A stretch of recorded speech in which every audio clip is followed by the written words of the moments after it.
have your fear, which might become reality. And you have Godzilla, which is reality. I'm sick of Godzilla. Wake up, everyone! There are two things you don't know about the Earth. One is me, and the other is Godzilla. We're safe here. No human being can understand that. The monsters on Monster Island can understand it. Whether he returns or not, or is never again seen by human eyes, the things he has taught us remain. Hello, everybody. Welcome back. We are here once again. YHS on Monster Island. We watched movies this week. We bought toys. Jay, how are you, man? It's good to see you. I'm doing good, as always. It's a pleasure and a privilege and an honor to talk to you. Sorry we're a day late. That was my bad. I remembered it, but I had to cancel last second. But dude, I like to. You reached out to me and were like, "Hey, can we record? Tomorrow, or whatever." And I was just like, "Hell yeah, we can! I'm going to bed." I wasn't far off. But you know what's kind of crazy? What's that? So we're talking Hoshi 35 tonight. We're going to do some news, little pickups, all that good stuff. But next episode, it's the top 10 wish list for 2026. I'm fully and wholly unprepared for that. Me too.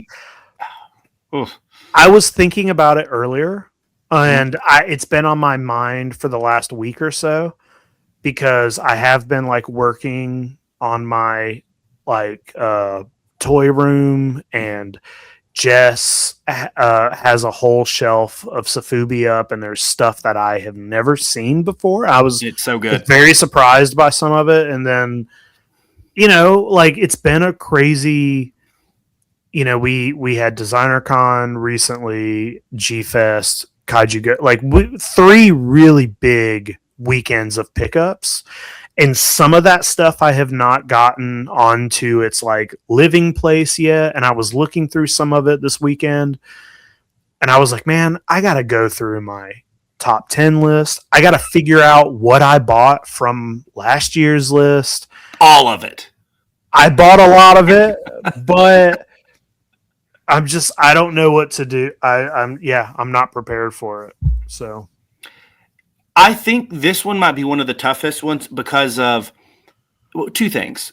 One, extra positive, that I think we both made pretty good headway against our list from last year. So there's not going to be a lot of repeat just because those things are now in our possession. Mm-hmm. But also, to your point, as we went to these three shows and kind of continued talking to people and seeing their collections, and you had an A+ top tier platinum level collection move into your house, so you have that to stare at every day. Yeah, there's more stuff that's just kind of bombarding me on. I need this for the collection, but is it top 10? Is it top 10? So I think this might be one of those years where it's I start with a list of 60, right, and have to bring it down and whittle it down to 10. I'm a little nervous to do it, but I'm excited because I don't actually. Right now, as we sit here today, I can't visualize what that list looks like. I thought last year, I knew going into that list making, there's 5 or 6 that absolutely are going to be on this list because I can't get them out of my brain. Now there's just too much. So I don't know what I'm actually going to land on. And that's exciting, but a little stressful. Yeah, same. I got a couple ideas. And for me, the reason it's getting harder is because I bet if you went back and looked at the first time we did a top 10 list, I bet you most of my 10 are Godzilla just different Godzillas. But it's this year we went to Japan this year. Yeah. And going to Japan opens your eyes to so many other toys that maybe you didn't know existed, and not even just toys, just other cultural things. And I'm what are this year's the first time I figured out what Menko cards were, which is weird. And Lion Maru is new to me this year, and fucking, you got me watching Akamizer 3 and just, you know what I mean? So there's just like, there's all these other properties and all these other weird things that are on and every year it's like more of these things pop up into your life. So I'm like, I don't know what the fucking list is going to be. It might be my weirdest list. Yeah.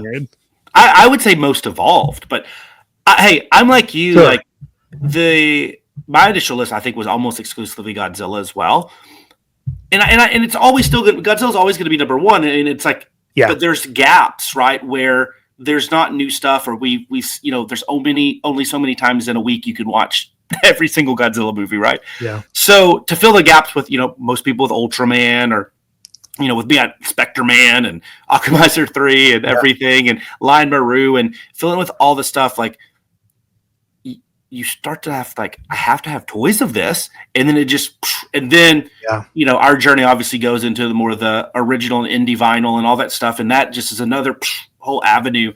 So it's been exciting. It's super fun, and I'm glad that we've made it there, that we don't have to just kind of sit here and dote on every Godzilla release, because we can pick our favorite ones, and then we can fill in the other with other styles and properties and stuff. And I think I love it. I mean, I love the fact that I can look over and I have way more Godzilla than I've ever had, but also now I have a whole good size area for Ultra series and a whole Spectre Man shelf. So I don't know. It's been a fun journey, and I'm very curious. I think this wish list will really highlight kind of the place that we're both at in our collectors arcs. I agree. And it's going to be weird. I think it's going to be weird. We're just weird collectors. That's okay.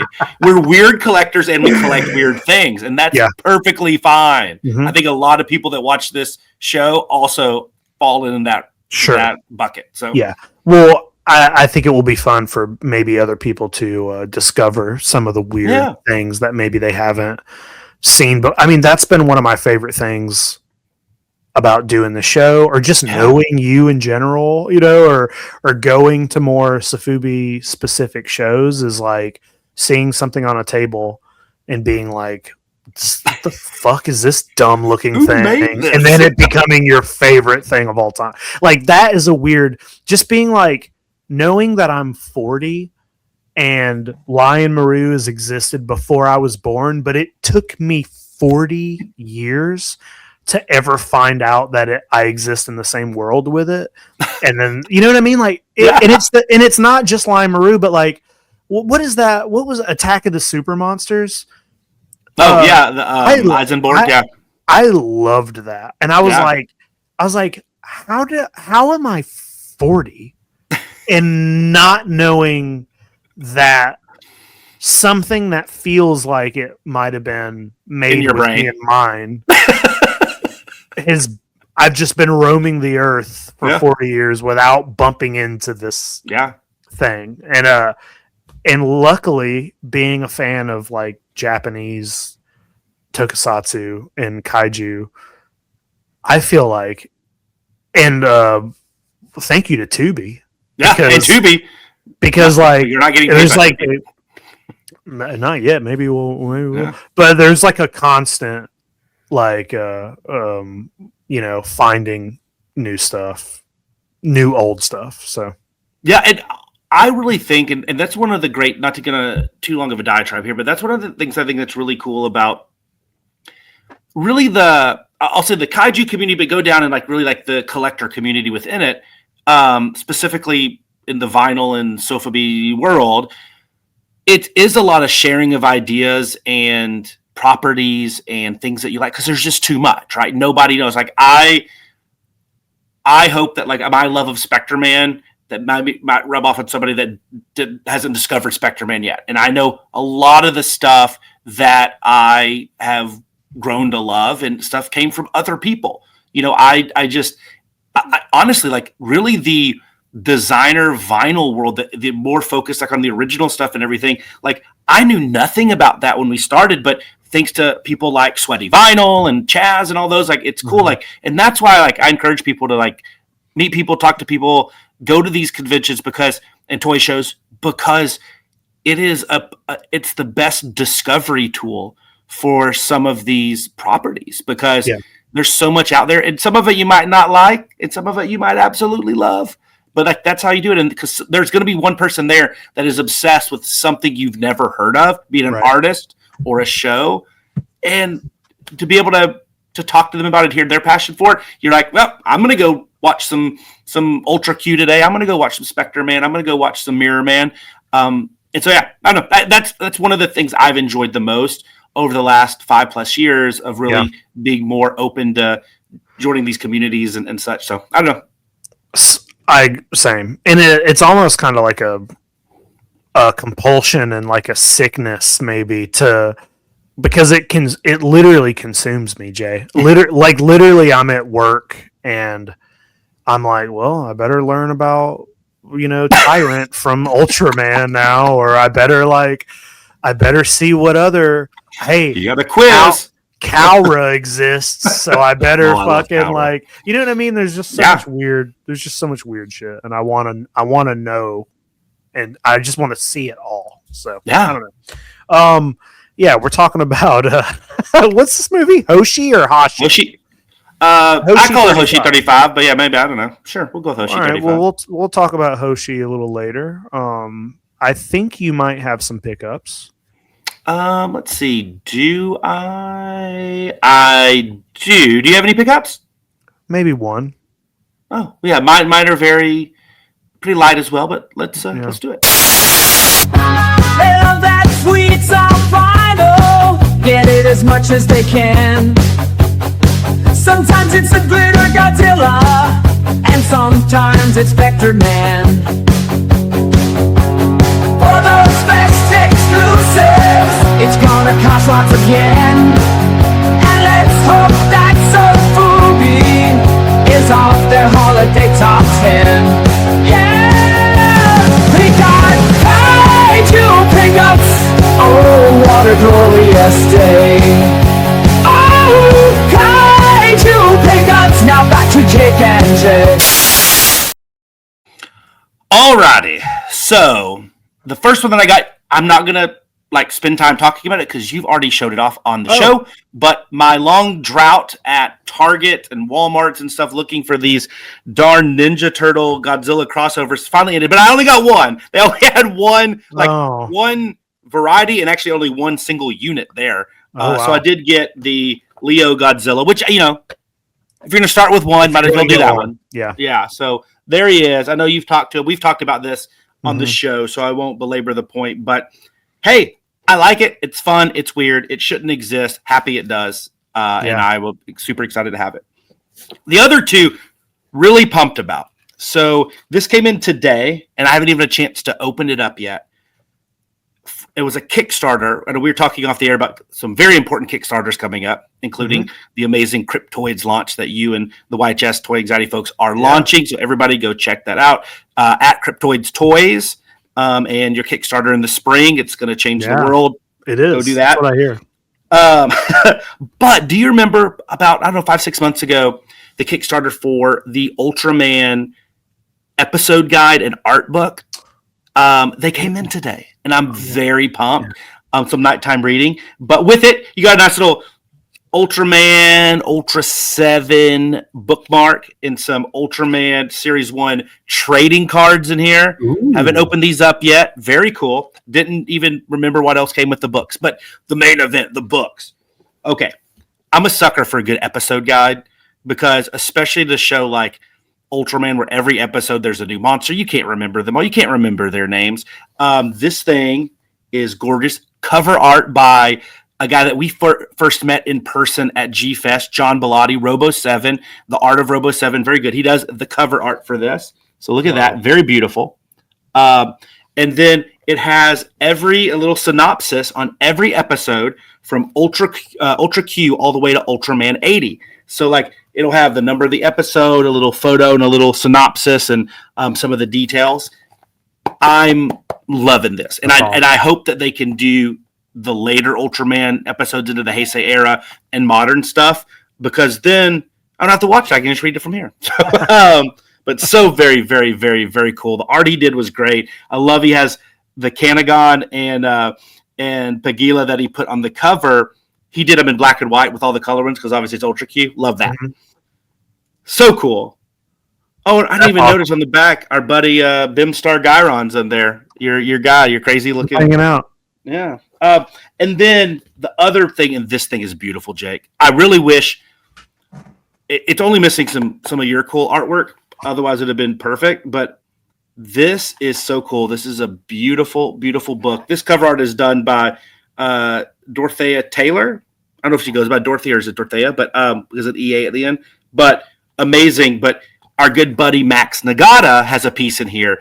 But there's some really, really cool art. I mean, 200 plus illustrations. Wow. And running the gambit, running the spectrum of like everything that could be on Ultraman Kids to stuff that I actually thought was a photograph from the set. It was painted so beautifully. Holy crap. All the main dudes, but I had to pull this one up. I won't give away the stuff for free. I want you guys to go buy it. But you as a huge Jaws fan, I thought this was cool. It's a vintage Japanese style Jaws, but it's with the Ultraman's head coming out of the water. Oh my! And the little, I love it. It has a little Japanese boat there instead of the classic one. And I need a poster of that. I know. That. This was done by Alejandro Blase. So I'm gonna find that. Yeah, I have to find that. There's some. I mean, I just did a quick thumb through before we hopped on the call here, and the variety is wonderful. This is it's amazing. I honestly haven't even gone through every page, and I can tell you this is going to be one of my favorite art books. That's awesome. Yeah. So thank you guys for putting that together.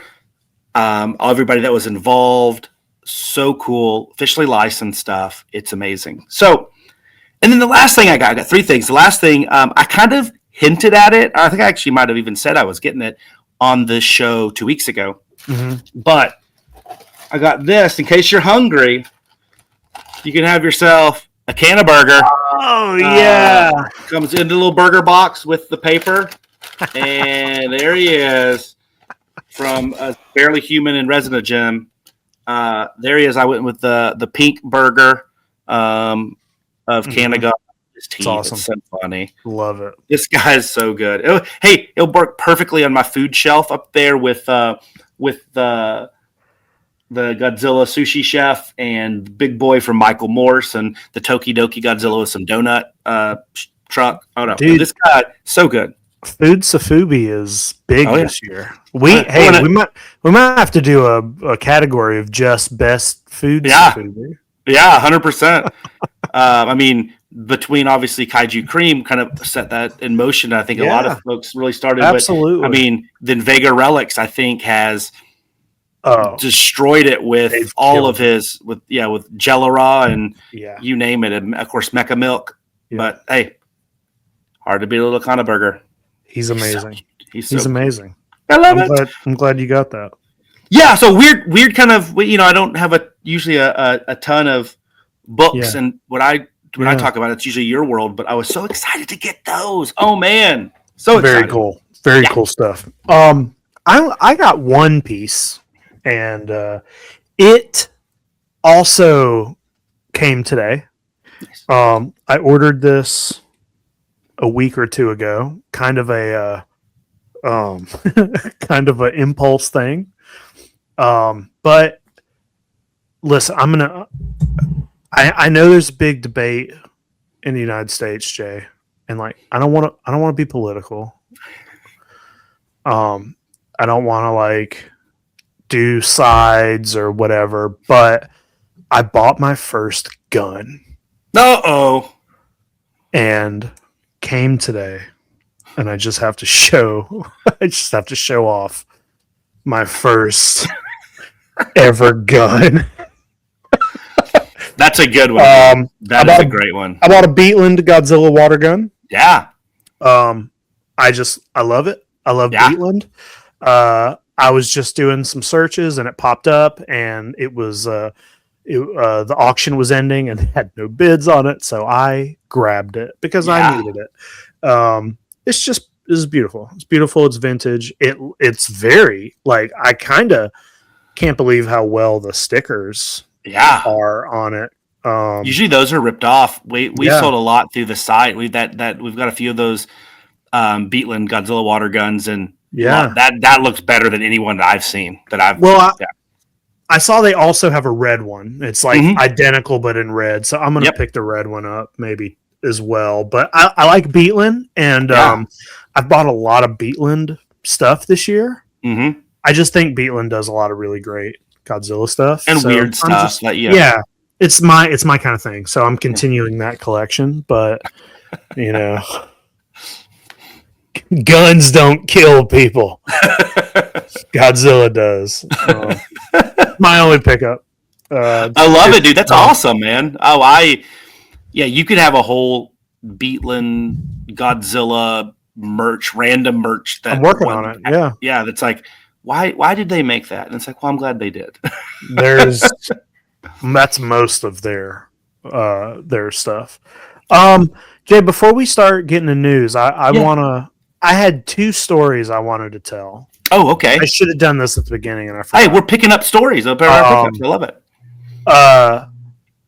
You've heard one of these, but I'm gonna but we're gonna retell it because they're Godzilla related, and they're both related to Godzilla 1998.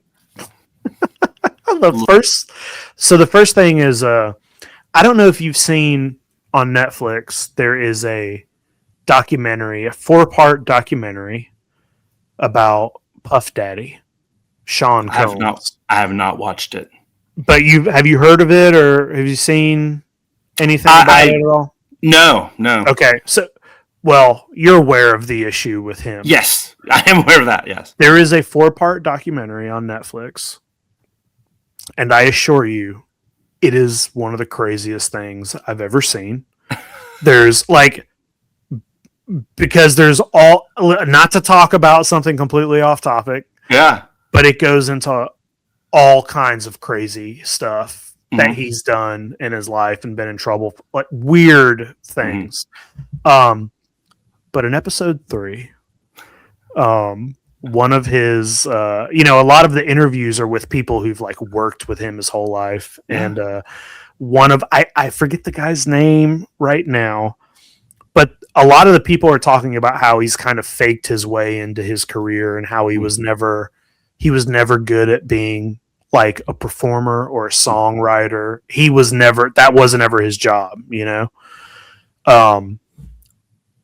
but then he got offered the Godzilla 1998 song, and they're talking about it, and there's just like a whole maybe 5-minute section of the documentary where they're specifically discussing Godzilla, and the guy who used to work with him at Bad Boy Records, who wrote the song, he's the guy who actually wrote the lyrics, and he's just like talking about how he had to like kind of teach Puff Daddy how to rap it and not sound. He was like, he kept doing it wrong, and he kept and the guy's like rapping the song, and they're like showing all this like footage of the music video and whenever they did it live, and I'm just like, I can't believe we're watching this, and they're just focusing on the Godzilla song. Hey, and he's talking about how it was really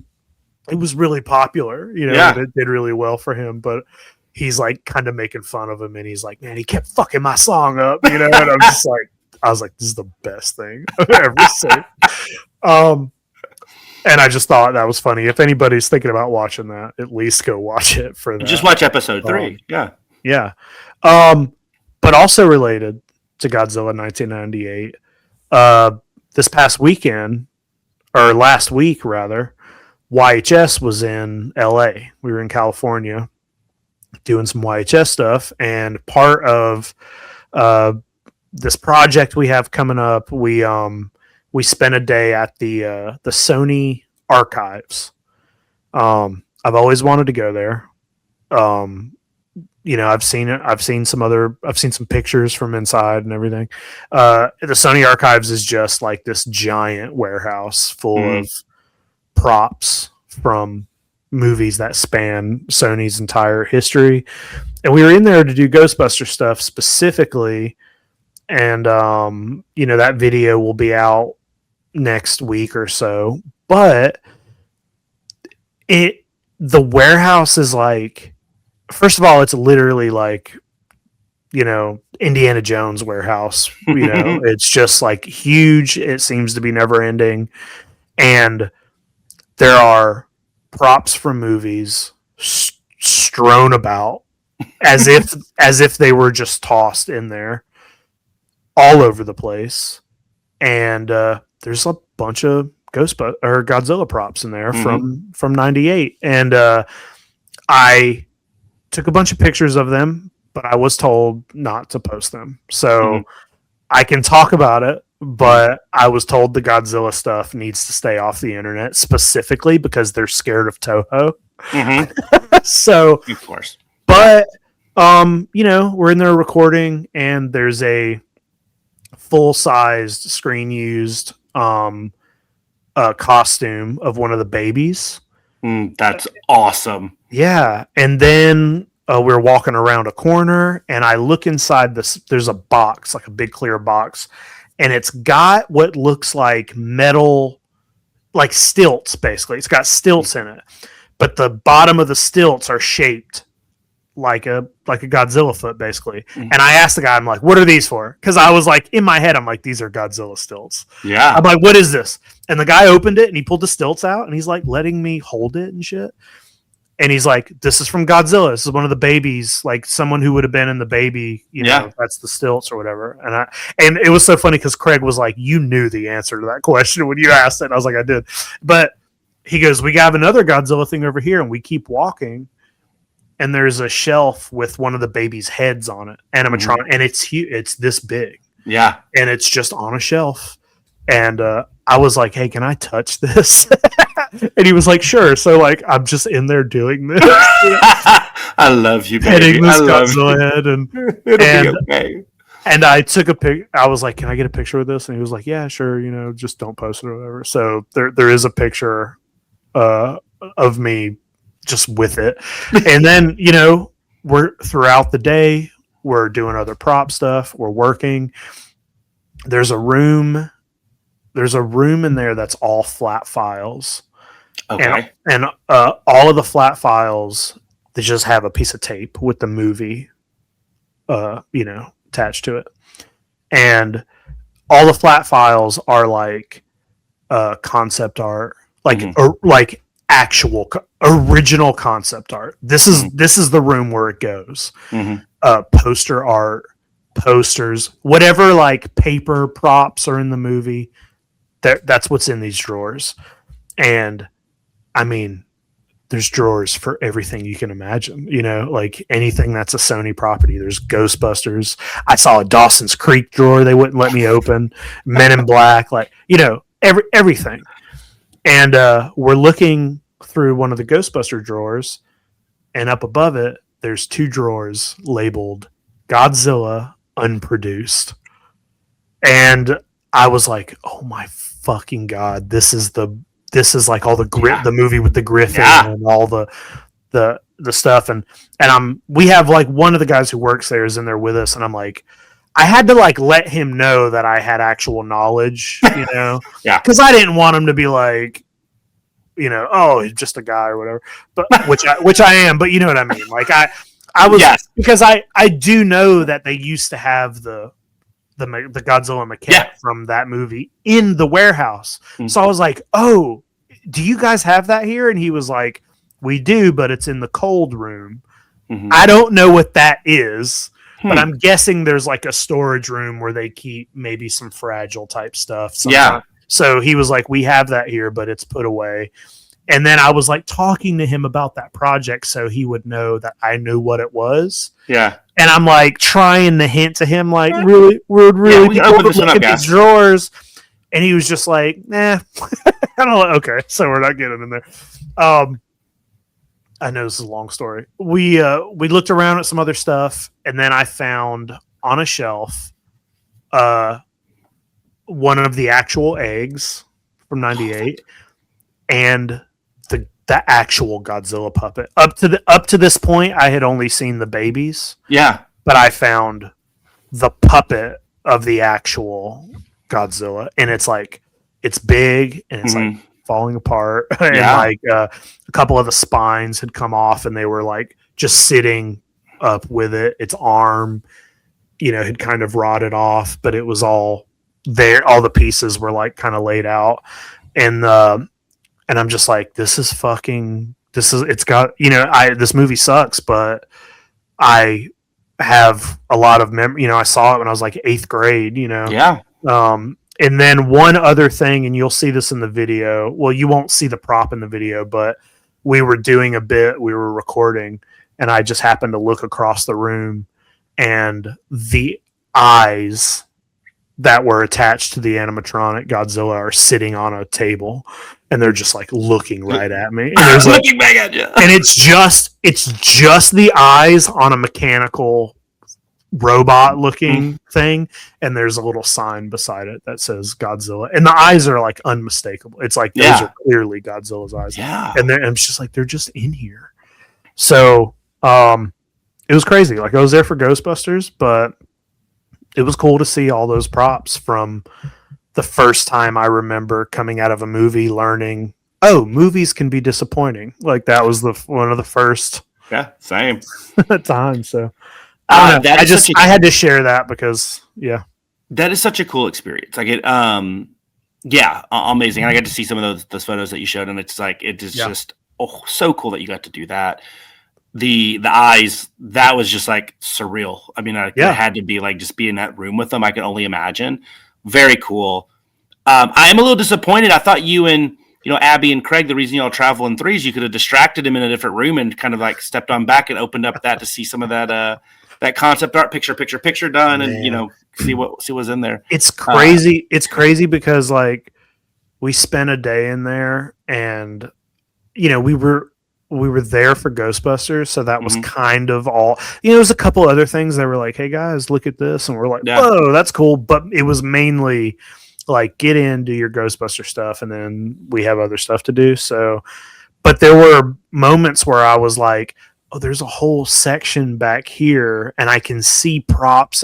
Like, it looked like there were other areas where people are meant to go look. And I'm like, "Ooh, what can we?" But it's like, we just didn't have time. So that's one of those places you hope you get stuck in, right? Like, there's a freak, army of tornadoes outside. We have to stay inside for a month. I mean, it's literally like a library. It's like being in a library, but every single book is a prop from a movie. You know what I mean? So like, there was a point where we were looking at something in a room, and I saw a miniature on a table, and it was really big, and I just kept looking, and I was like, as soon as we got done filming the bit, I was like, "Hey, is that the miniature of the mountain specifically from Close Encounters of the Third Kind?" And he's like, "Yeah." I'm like, "What? It's just right there." Steven Spielberg's close. It's just sitting there, So, and that's what the whole day was like. I'm glad all the Godzilla shit was just like out in the open. Yeah. So, because it was an unexpected. I wasn't like expecting to go in there that day and be like, "Cool, it's Godzilla shit in here." But I think they just all burned all that stuff. You got to find access to that cold room though.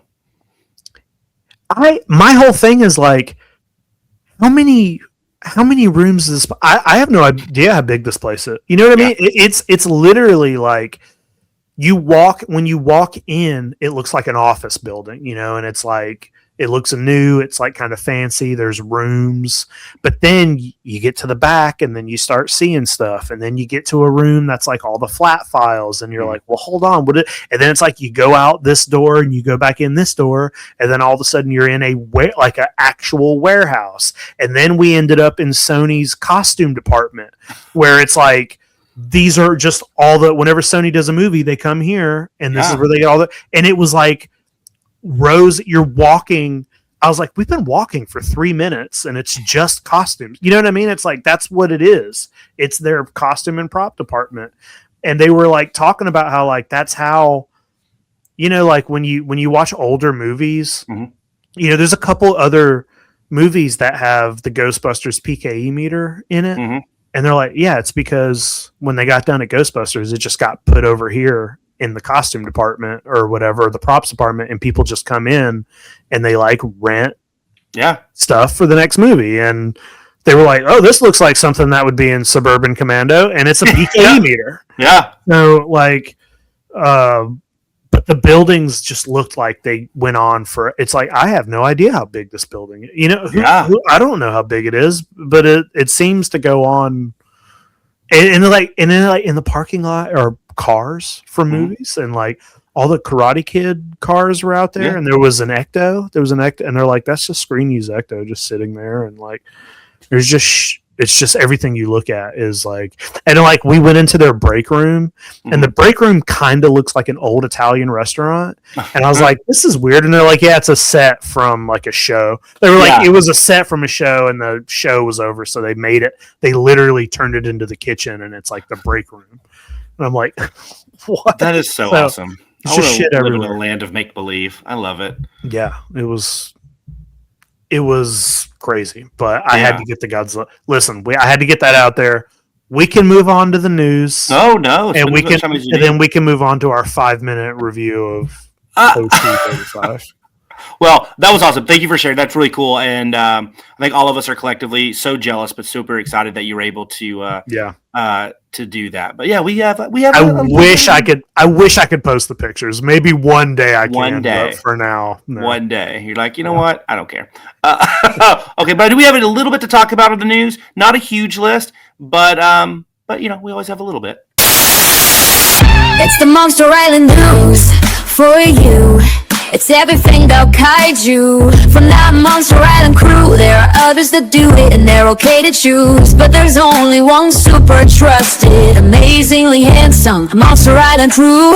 Can you believe it? Doing that to the Monsterverse. You missed another on-Raku lottery, that's the worst. You didn't hear about all those exclusives, no, you're not cursed. You just need another source for news, and you'll find out first. Oh yeah, the Monster Island news for you. It's everything about kaiju from that Monster Island crew. Okay, let me share my screen here. We actually have, we'll flipped ahead there. We actually have some media news, some just non-toy news to talk about that I thought was kind of cool. The first one, I think we like shared this news with each other at the same time. So, yeah. And this was, you know, we love Minoru Kawasaki. We love Monster Seafood Wars and Executive Koala and, you know, everything. Of course, we actually legitimately love Monster X or X Strikes Back, Attack the G8 Summit. But he has a new one coming out, and this is his most ambitious, biggest project to date, and it will be called Kaiju Tengoku, or Kaiju Heaven. So Kawasaki's coming back huge way. This is going to have 20 plus kaiju. A lot of them are new suits created for this. He's going to bring back some of his old favorites. I think all 3 of the seafood monsters from Monster Seafood Wars are coming back. Hopefully Jumbo Cook. He wasn't listed. We'll see.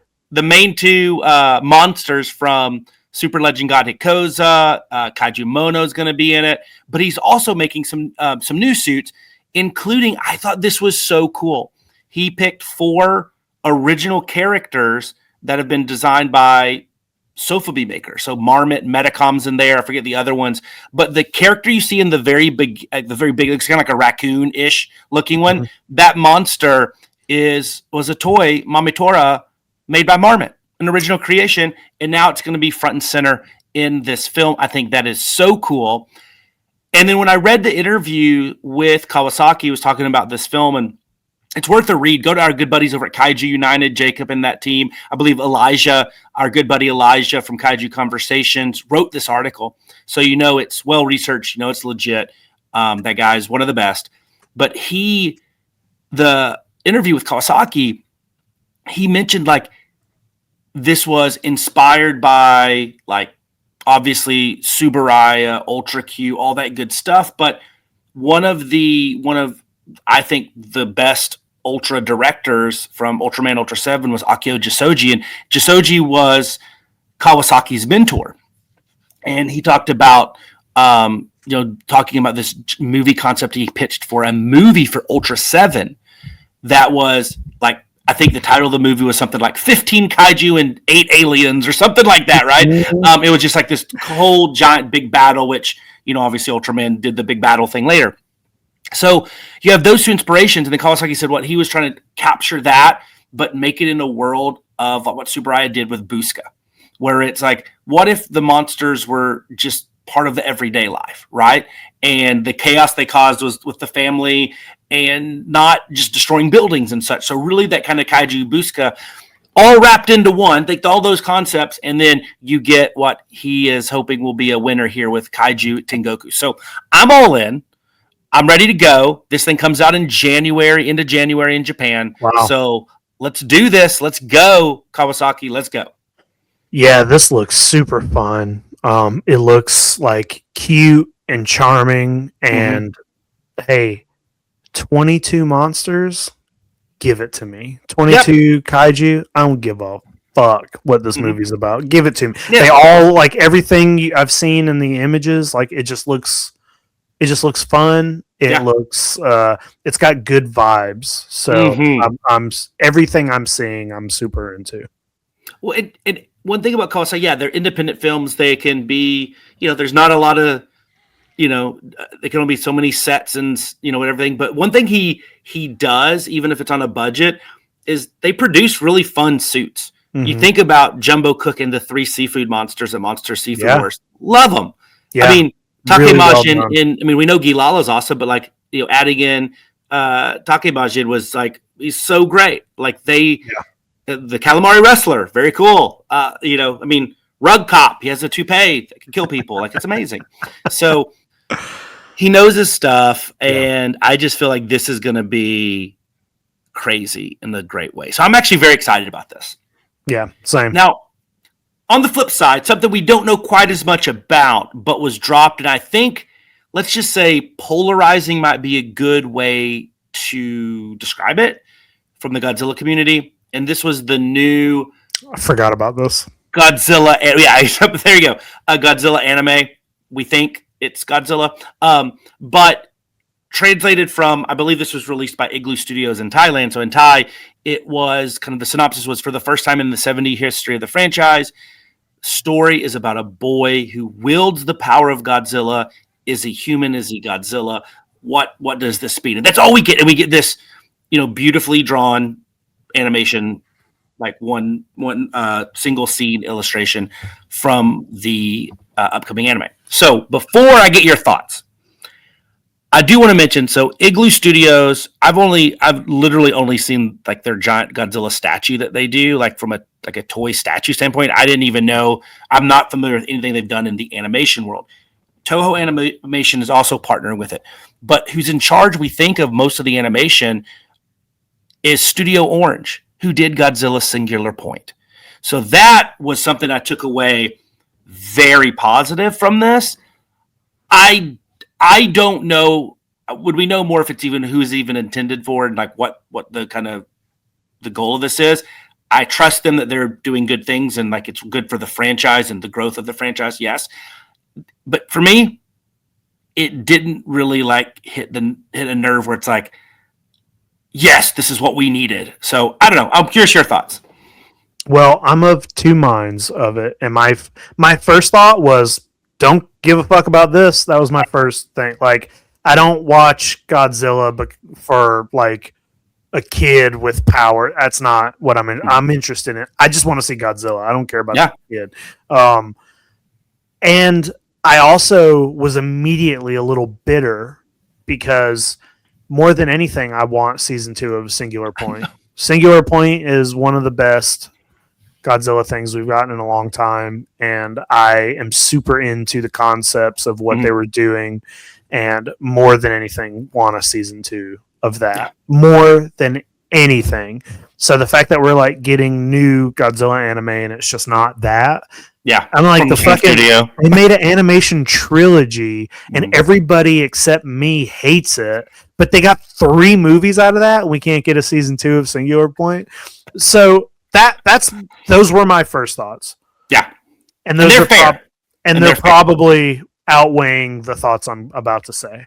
But on the other hand, one of my other favorite things about the anime trilogy and Singular Point is that they are so incredibly weird and different from anything you would ever see in the movies.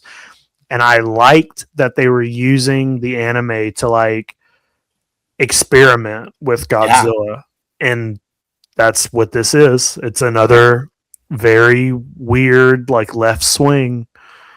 So I don't want to judge it right off the, off of this. So my gut reaction is fuck this, give me Singular Point. But my logical reaction is like, chill out. You're getting a new Godzilla cartoon, and it's again something new. So it might weird, be, it I might be. I think I honestly, and I think there is a middle ground between not being super excited about something as much as like other things within that franchise, and being like, old man yelling at clouds, right? Like that's not like.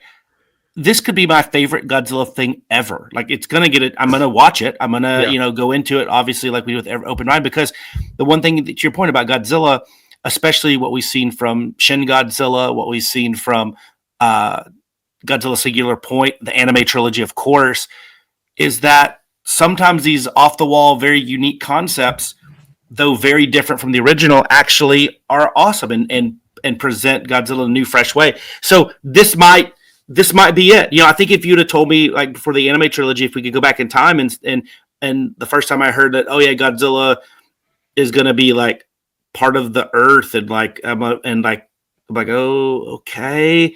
And then like that concept is the best part of that film, of those films. Singular Point. I mean, like Godzilla's an anime and then even just that whole concept of like a series, and you're just like, oh, okay, maybe, but like, let's get another live action film. And then Singular Point comes and it's groundbreaking and amazing. So I think this one does on the surface, when you explain it, feel the most away from the core Godzilla kind of fan base. But I don't know. We'll see. We'll see. Who knows? If anything, it's fun to like just listen to people gripe and moan about it. So it's like, hey, then don't watch it. But like, come on, it might be awesome. I just think it's fun. And here's the other thing: whatever the Godzilla human kid connection is, like, what if there's some really cool monsters in it, like some other ones, and some dynamic animation? Like, there could be a lot of really cool stuff in here, even if the core concept, which everybody except the people at those three places know nothing about. Like, we don't know anything what's going to go on here. We know one crudely translated line from Thailand about what a photo that doesn't even. I could not even tell you what I'm looking at. You know what I mean? It's like it's such a weird. I don't even know what is happening. So who knows? So anyway, I thought I'd bring it up. But hey, on the flip side, going back to the original Godzilla, I'm going to give you a nice friendly reminder and a PSA to people that don't know. You have a chance to watch the Ishiro Honda documentary today, if you're listening to this when we drop, on December 12th. For the next 10 days, you can go rent this and watch it in your home for $10. That's $10. I know how to count. Anyway, so the Chicago Japan Film Collective is doing a live screening in Chicago. Very cool, super awesome. But they have a streaming portal there that you can rent this, and it starts tomorrow. You can pre-order it right now. I went today and pre-ordered it, so it's ready to go like when it launches. But for $10, and it's kind of like all the other video on demand services. Once you rent it, you have like 48 hours to watch it once you start it, right? Mm-hmm. So rent it. You can't buy it. I'm sure some of you guys can rip it and put it on YouTube or something, but don't do that. And go there, the Chicago Japan Film Collective. I believe it's like, what is if you just Google search it, it'll come up, but I forgot I think it's like watch.cjfc.us or something like that. But anyway, go there, video on demand. We can watch the Ishiro Honda documentary. I'm going to be doing that this weekend. Yeah, same. I hope you are too. Yeah. This is awesome. I'm glad you this is like a PSA that everybody needed. So Yeah. I'm glad this is up here. I'm gonna Every watch once in a this while. Saturday. Yeah. So cool stuff. So there for 10 days and it's coming down. So very cool. Thank you, Chicago Japan Film Collective, for doing this. You'll never watch this show, but if one of you do, thank you. Yes, thank we you, appreciate thank it. you. Okay, so let's talk about some toy releases. Some cool stuff here. Okay. Not a toy release per se, but an amazing exhibit showcasing the history of one of the most important brands for Godzilla, for sofubi, for Ultraman, just for tokusatsu in general, and that's Bullmark. And this is going to be at the Gallery of Hakuba. It runs from the middle of January until February 1st. It is curated by the most knowledgeable sofubi toy Godzilla historian and toy maker in the world, M1's Yuji Nishimura. He is spearheading this. He is going to bring just huge parts of his collection, and they're going to be showcasing so much history from the original Bullmark to the modern iteration and licensor and merchandiser of Bullmark right now. Very cool. I mean, I'm so jealous of everybody that gets to go to this. Like, I hate you, but I also love you. So amazing. How cool is this? So first off, everybody that attends. It's like $15 to attend, right? Everybody gets there as a door prize, a gift. You get a little mini sofubi Garamon, these little unpainted, colorful ones, which is awesome. But the big sell is you get a photo op with like the last surviving original Gyros, like store used Gyros prop suit thing they had in the stores, and you get a photo op with it. So That's cool. That's very, very cool. So just neat stuff. You know, I love how they're not even giving you a picture of it. They're showing you a like photoshopped silhouette. They're like, you have to come here. Yeah. And you're going to see some stuff from the original Bullmark run post, you know, obviously after Marusan and Bullmark picked up the molds and everything and started doing their good stuff. So there'll be some probably Bullmark giant King Ghidorahs, some giant Godzillas. I mean, there'll be just so much cool stuff. And I mean, Yuji has it all. So, and who knows, I'm sure he'll bring some other wacky stuff, but very cool. I'm so excited. Like, I can't wait for people that we know that live over there or are traveling over there to send over pictures of this. I think it'll be very, very cool. And the Gallery of Hakuba they just do the best stuff in the world. So I don't know. Very cool. Very cool stuff. Love it. Yeah. So, speaking of Marusan, those that predate our good buddies at Bullmark, the December 12th pop-up, another thing to do on December 12th, but this time if you're in Japan, the lucky bags were announced, and they're all 450s. I know you like the 450s, Jake. I love them, even though I don't own a single fucking one still. Top 10 list, maybe. Top 10, I know. Well, they did some friends here from the 70s, and they did them all in this really cool, different variations of kind of blue. They did the Godzilla 74, they did the Gigan, and they did a really cool kind of like translucent, sparkled header there. Very cool. This is your lucky bag. Can't go wrong. $177 there in US, and you get one of these three bad boys. Lucky, lucky, lucky. Very cool stuff from Marusan. Yeah, beautiful stuff. I love the icy blue. The Gigan looks so good. I think so. That's my favorite of the three, I think. Okay. Oh, another PSA. Guys, if you haven't already, what are you doing? Enka Vinyl, the Aka Ranger, the Gygas, they are on sale. The pre-order ends, I think, January 7th. Right there in front of me. So get with your proxies, get your buddies that live in Japan, whoever, whatever you use to buy stuff from there. They have a site that translates very well into English, and you just can, hopefully you can pop the URL in your favorite proxy and order these because they are awesome. Yeah. And the Aka Ranger and the Gygas are great. I ordered them both, and I'm very excited. And, of course, you should always go to the Enka Vinyl site just to see what they're doing every day if you don't follow them on Instagram because they're the best. So, anyway, guys, go out there and order this. I don't have Enka. Everything Enka Vinyl does is the best thing I've ever seen. So. Yep. I just don't know how they do it. It's unreal. It's not so fair. We're going to move on before I get sad because I wish I had that much talent in anything. Hey, speaking of new takes on stuff. So, Electric Toys and Raime, they are partnering again to do another really cool take on an Ultra Monster. So their first one, if you remember, was the really cool dinosaur tank. They did a yellow one and then a pink one. I actually got the yellow and green one when I was at the Gallery of Hakuba in Japan. That was one of my pickups from there. I was so excited. But they are also taking and doing one of my favorite kaiju from Ultra Q. I have one Mongular, and that is one I picked up on a Chance Priest auction. So it had to be cool. But this is their second one, and this is our favorite giant mole, Mongular, and it comes with a cool little stand where you can make him look like he is coming out of the ground, which is what moles do, and Mongular does. And I think this is awesome. This is great. You can pre-order this. You just have to go. You just have to go find the Electric Toys email and email them.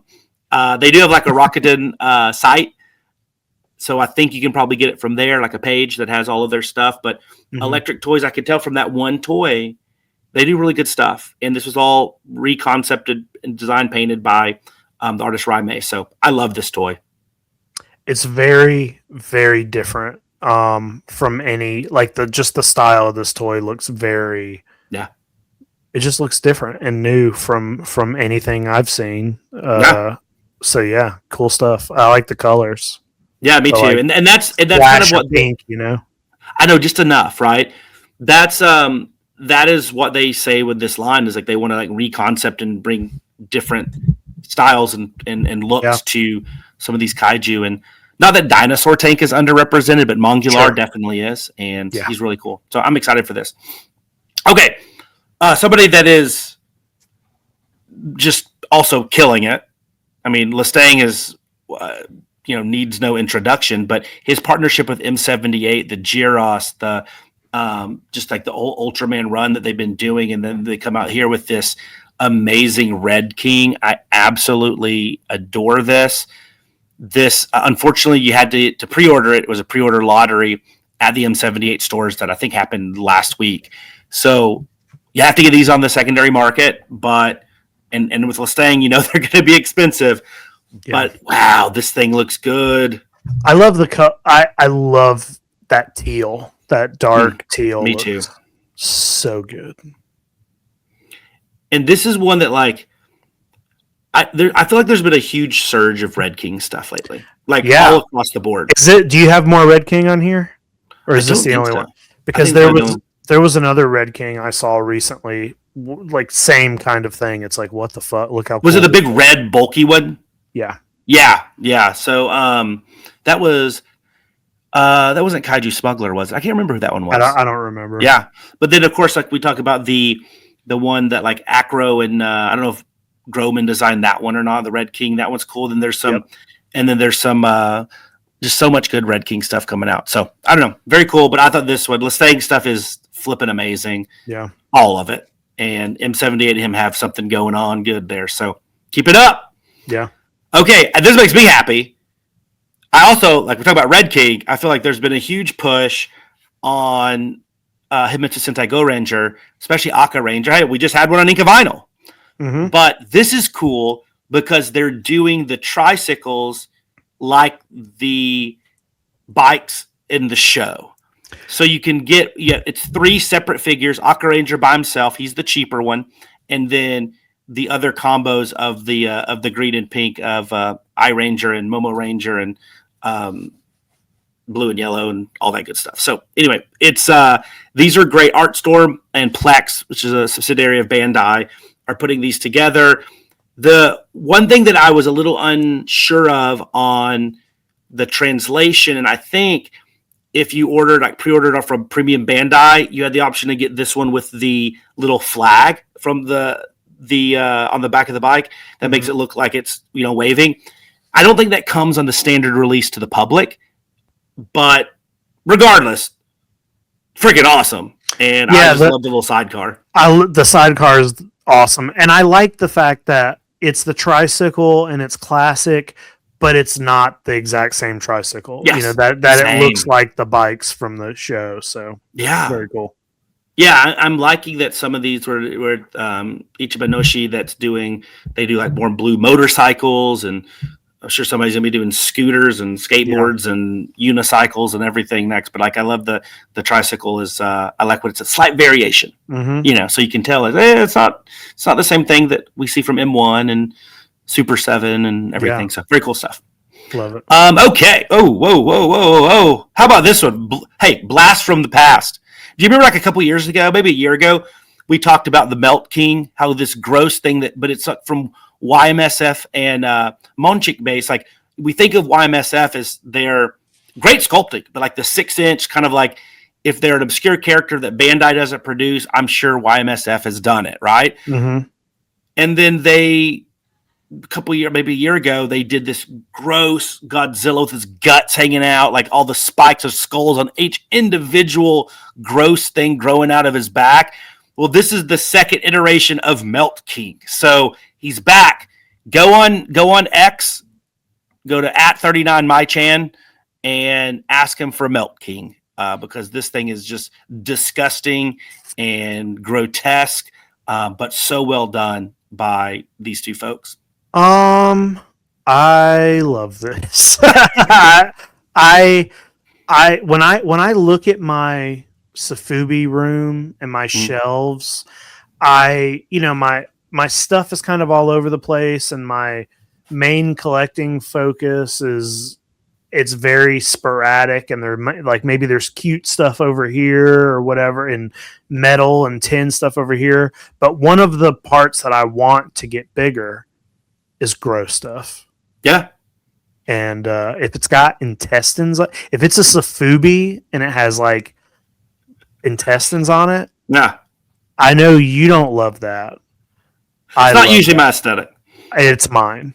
So he's got a lot of guts hanging out. And he does. And I look like on the back, like the one thing that's just you have to admire the talent, like all those little spines coming out. There's little tiny skulls on the end of every single one. Yeah, that's very cool. But he also has King Kong's skull embedded into his thigh. Yes, yeah. Why not? I love it. Why not? And then I think the last thing I wanted to mention these two because X Plus has been doing a lot of stuff, and I talked about this. I think on like the episode maybe before Decon that I did by myself was maybe it was with I can't remember, but X Plus North America is really getting into this Kaiju Wars line, and it's going to be this weird 8-inch-ish scale, but done X Plus style. And Destroya was the next one that they announced. So these pre-orders are up now on xplusna.com. So everybody in the US, like I said, it is American based there. And so you don't have to worry about tariffs and such. Well, at least that you will see. I'm sure they're added onto the price. But this bad boy looks really great. It looks like an X Plus, but it's just a little bit smaller than our large monster series and our 30 centimeter series. So very cool stuff. And the next one I know nothing about because I vaguely even know what Digimon is, but they've done the crossover once already, and this is the G erosion mode of this Godzilla Digimon crossover. I put it on there because it looks cool, but I don't know what it is. I when I was a kid, I remember when Digimon became included into like after school cartoons. I remember specifically like being like, what is this? I guess this is one of my cartoons because it's on, and I remember watching it here and there, but it was never, a huge thing for me. Yeah. But you're right. It looks cool. But yeah, and that's all I got, Jake. Well, there's some great stuff there. It's one of the best things about being a fan of Kaiju and Godzilla is that there is never, ever like going to be a lack of cool shit coming out. Oh, and we cover like 10% of even what comes out because there's so much stuff from CCP and Van Presto and Bandai and everything that's out there. But we try to hire the pieces that I think we would like, and I think our listeners would like to see, and sometimes we might talk about things that we don't normally talk about. But like on a busy week when there's lots of stuff, we're going to focus on kind of the more traditional sofubi stuff and some of the weird or crazy stuff that's out there. Right. Well, let's do it, Jay. Let's talk about Hoshi 35. This movie it's been on my radar. I remember when the trailers and stuff came out. but it kind of came out and then just passed me by, and I never sat down and watched it until you suggested it as an episode. And actually I was very I don't think this clouded my judgment, but I was very sick on Tuesday of this week, and that is the day I chose to watch this movie. Like laying in my bed very sick, I was like, I better watch this movie, and I put this on and watched it. And it's definitely a movie that I watched. It's definitely a movie that you watched. Let me say this. Hey, real quick, Jake, before you say it, mm-hmm. I think we're gonna have some people that are very confused because they didn't hear this. We watched a film today, oh boy. This is the part of our show that's not about toys. We didn't research this particular piece of media because there's a ton of podcasts that'll read from Wikipedia. But we'll tell you what we honestly think, like how Orochi's grand and Yanduri stinks. We'll tell you that information can change your very life. Pretty sure Jake wants Princess Dragonmon to be his wife. We know some people simply won't want to hear us, but they're probably the same ones that like Mega Gear us. Oh, we watched a film today, oh boy. Let's just hope it's not Mega Gear us. Yeah, let's hope it's not Mega Gear us. Mega Gear us is so dumb. Ha! I feel like that song is the one we use the least because we're doing. So I completely forgot we even had a song for the movie. How dare you, man? How dare you? Sorry. So I just want to say about this film before we get too deep into it. I really liked the concept of the movie, and I really liked the story. And for the first part of it, I was like, "Oh, I think this is cool. I think this is really cool. It's weird, like the massacre piece. It's dark. Yeah, it's so much darker. I just liked the concept of a village that's sacrificing people to keep this monster at bay. And I was like, "Oh, this is cool." But then, somewhere. I wrote on my Letterboxd review of this movie that it maybe the script needed a few more passes, maybe the acting needed a few more passes, maybe the kaiju design needed a few. It wasn't quite there, and it's very clear that the budget was very limited, and I was like, oh, it feels really good to see all these familiar faces, but they're all underutilized, and every other actor in the movie is really bad. And it started to get painful to watch as the longer it went on. Interesting. I agree with a lot of that. I think I felt like you could really tell it not just that it didn't have a lot of money, but it ran out of it because I was pretty intrigued in the story early on. I thought that was kind of cool. And then I felt like when they got to act 2.53, it was just like, oh crap, we have 10 minutes. We got to wrap this thing up. And it just was like, I was like, where's the monster? I was like, this movie's over soon.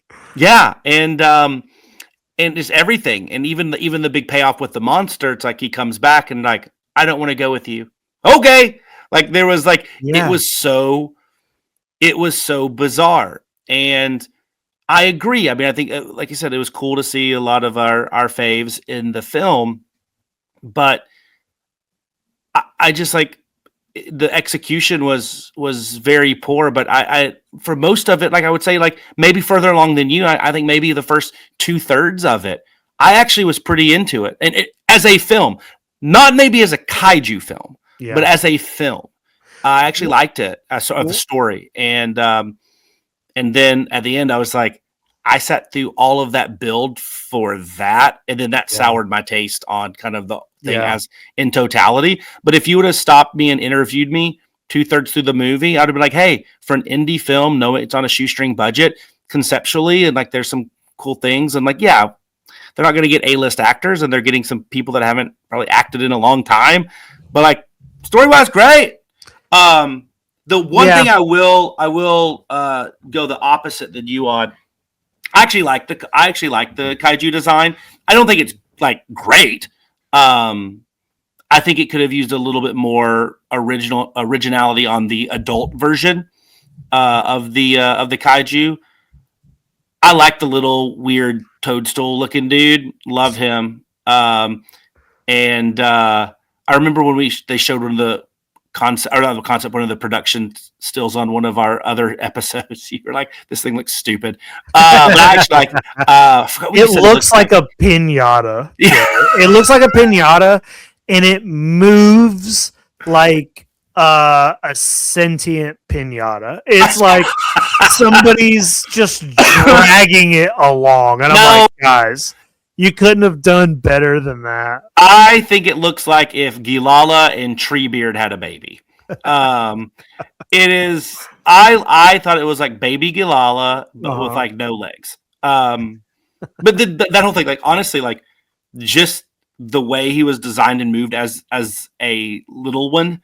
Mm-hmm. Oh, budgetary reasons. They didn't pay for legs on that thing. It was like, we can move him here. We can just, nobody will see it. So I gave him a pass on that. I actually liked it. I like that. Like I said, it really did give off Gilala vibes to me. The big guy, like I said, it's fine. It was just fine to me.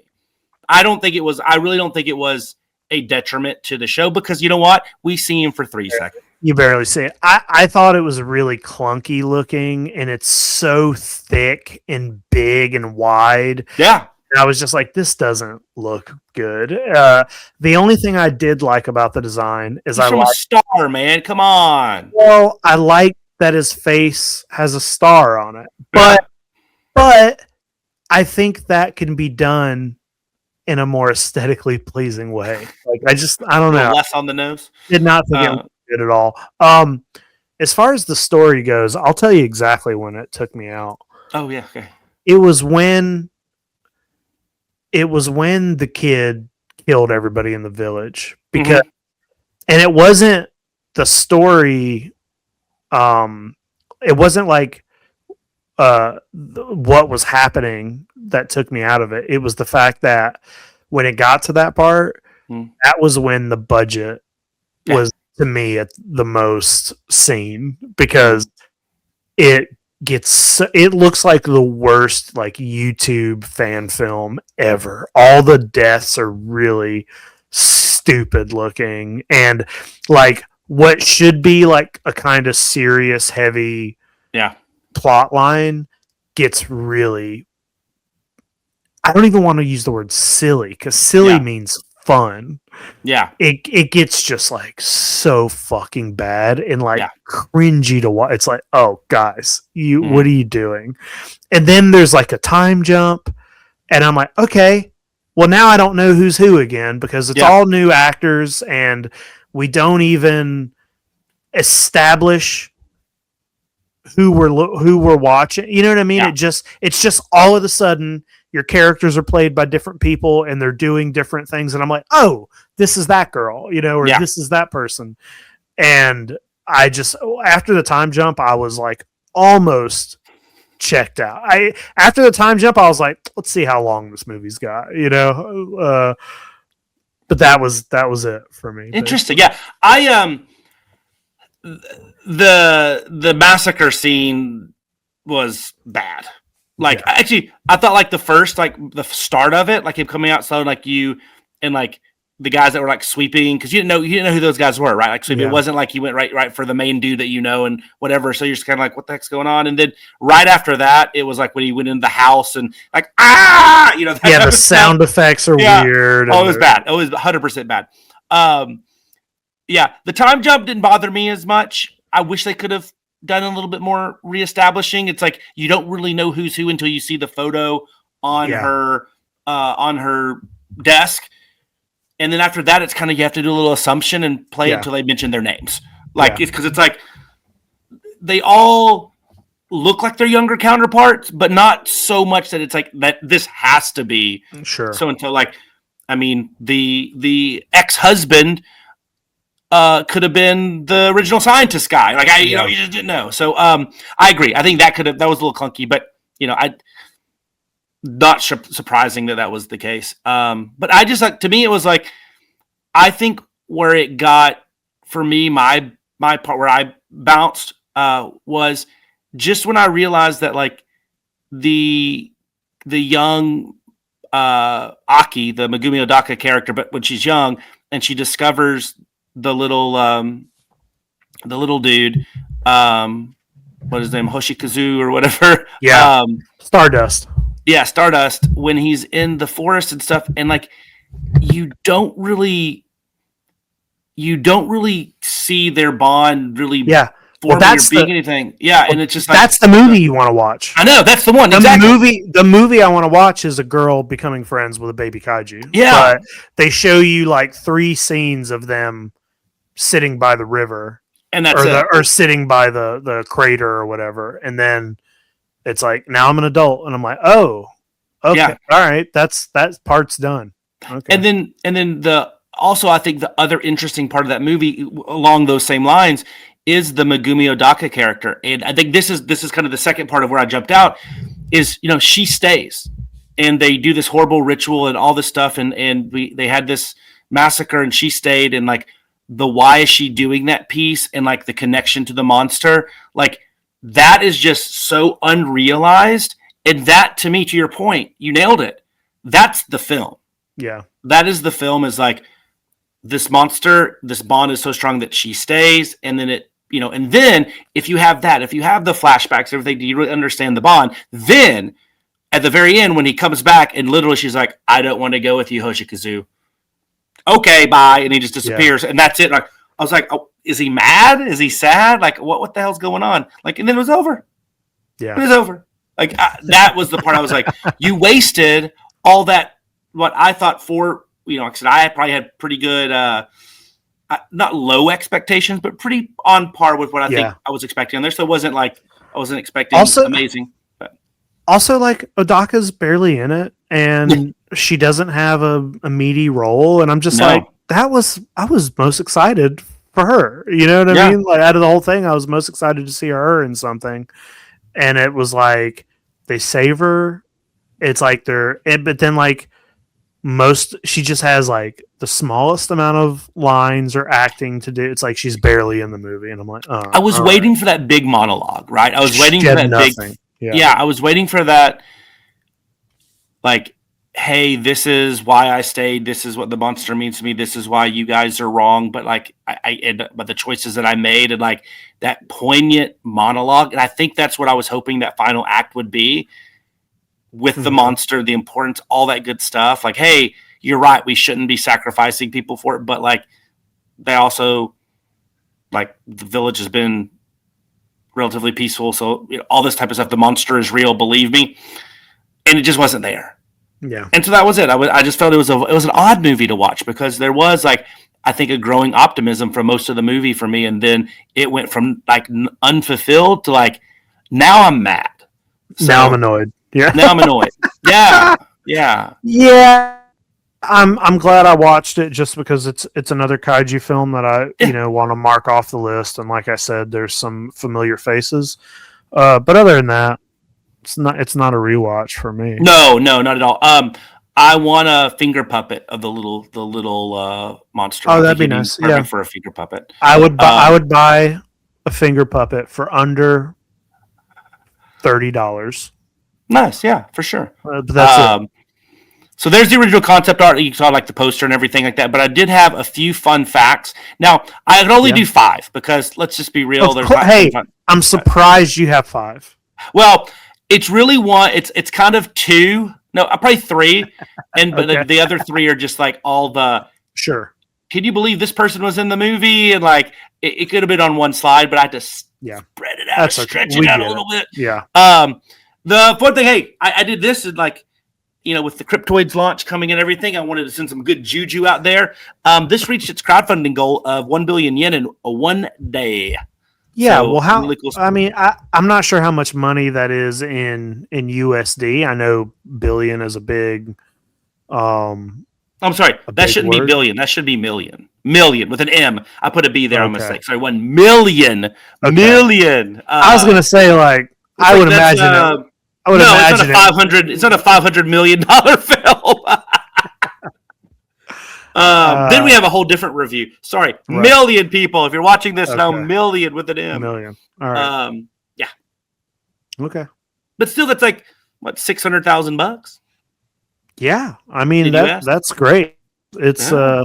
that I mean getting it in one day is Yeah, that's a feat no matter what it is. So and that's million. Okay, so everybody was like the 35 in Hoshi 35 because like it has nothing to do with the film. And it's like Megumi Odaka's 35th year of acting. Yes. But also when they talked to the director, Yokokawa was like, "Hey man, it's also 35 years since the Heisei era began. It's also my 35th birthday." So he claims that there were multiple meanings of the 35 in film. three meaningless reasons Yes. to have 35 because I was wondering what 35 was for. Yeah. And I thought at one point there was isn't it 35 years later or something when Yes. jump? Yes. Yeah. Okay, so that's what I was like. Well, how come they didn't put that in their reasons? If they put that was the only thing I was wondering what the 35 was for, and then the time jump happened. I'm like, oh, I guess 35. I think they chose 35 years in the time jump because of these reasons. Okay, all right. But yes. Okay, so all these are more like actor ones, but yes, everybody, you probably noticed him in there. That is our good buddy, Android M11. He made the film. He's also going to be in the new Kaiju Island. What's it called? Kaiju Island? Anyway, movie coming out too. That's supposed to be sometime early next year. So we got some Godzilla versus King Ghidorah. I was trying to go through all the actors in it to see if we could hit every single Godzilla Heisei film. Yeah. And of course, with Odaka, you can, but I was trying to do it without using her. Yeah. And I think there was I'd have to go through like some of the special effects people and writers and stuff to see if I could get. I think Godzilla versus Mothra and Godzilla versus Biollante were the two, but you could get some Millennium in there to make up for it. So anyway, love this guy as Yeah. M11. He's the worst actor. the worst. You know what he reminded me of? What's that? He reminded me of it because I can say this because it's another Minoru Kawasaki film. It reminded me of he could have been one of the ambassador, prime minister leaders in the scene in X Strikes Back, where they're all like, you have the British guy that doesn't speak in a British accent, and you have like, I'm pretty sure he said some like messed up his lines at one point in that. Well, he's very like, oh, what was this? I just was like, this guy is embarrassing. I don't want him just to do slow motion running to make up for it. So bad. But better was the great Megumi Kobayashi, who, as you know, was one of the Elias and Rebirth of Mothra. She was the one that made it through all three. Yep. And she was in Gamera the Brave. She was the mom. And she played the older version of Mari, so the one that escaped and became the astrophysicist or whatever she ended up being. And you didn't even see kind of the end. Like I was expecting her to go out, that she just like grabbed the necklace and like at the end, I don't know. I felt should have done more with her because she's great. Yeah, I agree with that. And she's fine in the movie. Like she's. Then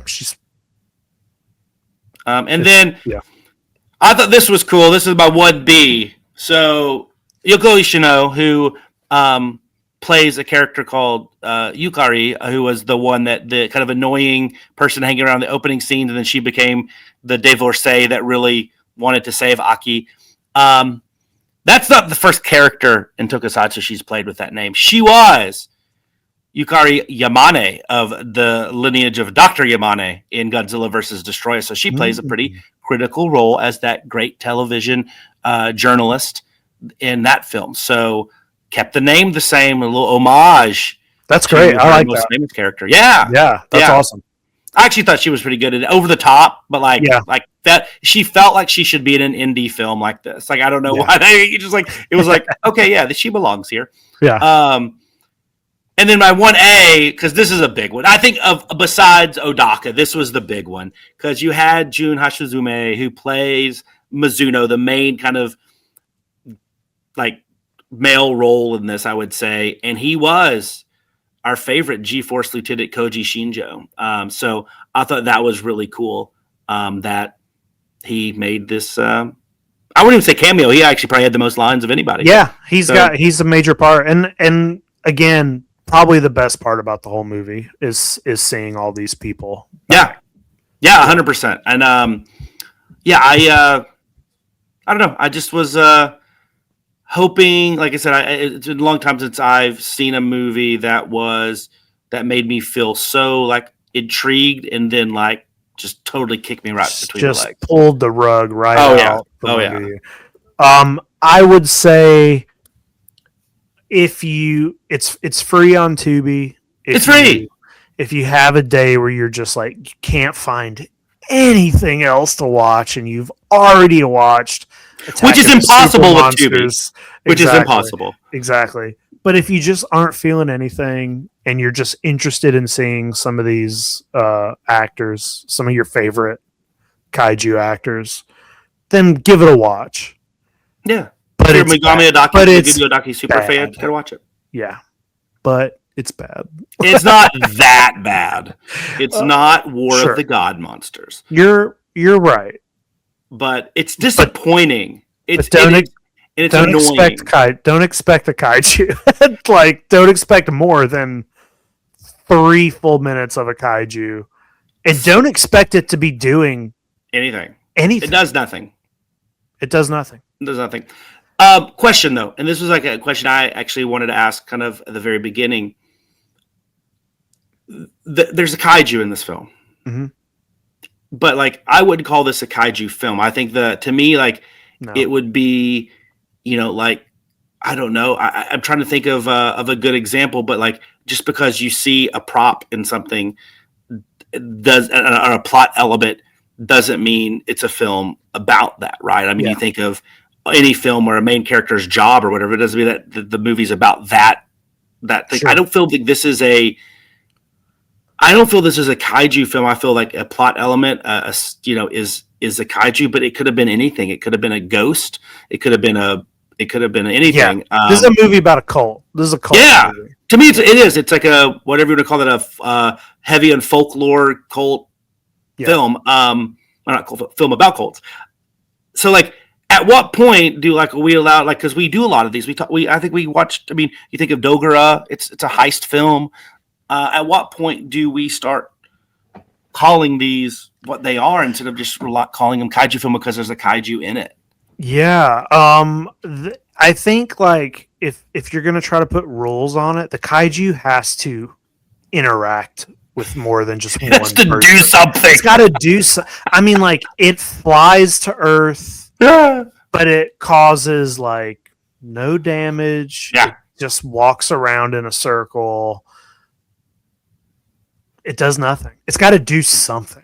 You know what I mean? It has to be like causing some sort of a problem, I guess. Yeah. If you take it out of it, if you can take it out and say, "Oh, it's anything else," then it doesn't, or changes nothing. Yeah. I think that's kind of, because I mean, we get a lot of these that have kaiju in them, whether it's Latitude Zero, whether it's that, and like I said, I don't mind. It doesn't bother me calling them kaiju films. That just means films with kaiju in them. It's got a kaiju in it, so I'm not gonna, like, what else am I gonna? But if you're like hankering for that big helping a kaiju, do not watch this film. No buildings destroyed. No, there are no buildings at all. Hey, I don't think there's any miniatures in this movie. It's just, no miniatures. There's a monster in a suit walking in circles for seconds. And then a little finger puppet running around. A little finger puppet being dragged on a string. Being dragged on a string. That's what it's doing. It's got no legs. There's no person in it. It's just being dragged. Yeah, it's like a. It's the bare minimum of what you can do for putting a kaiju in a movie. Show me a movie. Hey, Pee-wee's Big Adventure has more kaiju action than this movie. Agreed. No. It does. No argument there. Yeah, I mean, it is like. So is Pee-wee's Big Adventure a kaiju film? Yeah, exactly. Maybe. It's more of a kaiju film than this is. Yeah. So I'm trying to think of movies that we've watched. Latitude Zero has not a lot of kaiju in it with a time in there. Dogra definitely has more and I would say that's actually like a centerpiece to even though it's a heist film, like I think that's a more important piece than this. But yeah, you're right. This is not heavy on kaiju, kaijin, seijin, anything of the jin or ju kaiju family. So yeah. Yeah. And I know I was just like, yeah, you should watch this if you have nothing to do. And then we they're like, you know what? No. Yeah. And don't you know what? watch it. Hey, watch The White Buffalo or something, because that movie was awesome. And there's no kaiju in that, but it's better than this. So just go watch Citizen Kane. You got anything else, Jay? I don't, but hey, let's start getting that wish list ready. Yep, 2 weeks from now we will have our 2026 wish list, and we will have a breakdown of what we got from our 2025 wish list. So, oh boy, there's some research for us to do. Yeah, I have to put some. I gotta go through my photos and see what I bought. I will say something that wasn't on my wish list this year, but has been on my wish list in the past. I got an X Plus Gigantic this year. Oh, good look at you, man. That still counts. Okay.